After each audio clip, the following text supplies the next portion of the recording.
part of the Coal-Free New England campaign, and that means that I'm trying to help shut down every coal-fired power plant in New England. There are currently, well, actually now there are about 7 coal-fired power plants in Massachusetts. We go in to the Department of Environmental Protection in the state, and we review the documents that they're required to provide to the state to show that they're complying with the Clean Air Act and other types of environmental statutes that apply to them. And what we generally find is that a 50 or 60-year-old coal-fired power plant can't comply with all of the environmental regulations.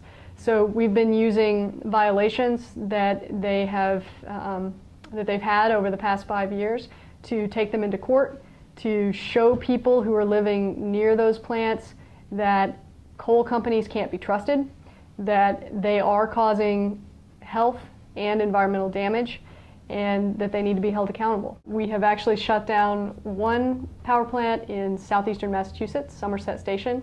It was a plant that had been around since 1925, but it was overdue for that plant to shut down.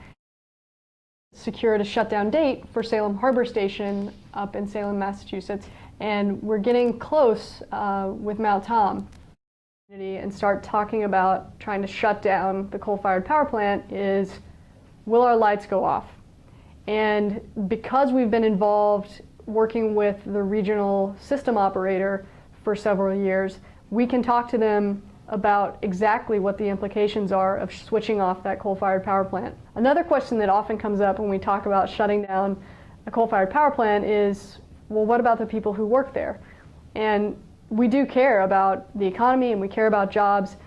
One of the things that I always tell people is that while we want to help them to find jobs in other areas, we don't want to support an industry that pollutes and that kills people and that has such a negative impact on our environment.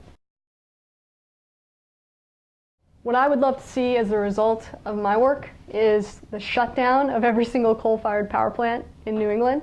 And I'd love to see the communities come in and take back these sites that are often right on the harbor or right on a beautiful river and turn them into something that has a beneficial impact on their communities, that is a place for green technology, or is a place for the public to access their waterfront, and solar, and hydro, and anaerobic digestion, and energy efficiency and demand response to run our grid without causing serious impacts to the climate and with reducing greatly the impacts that this has on people's public health.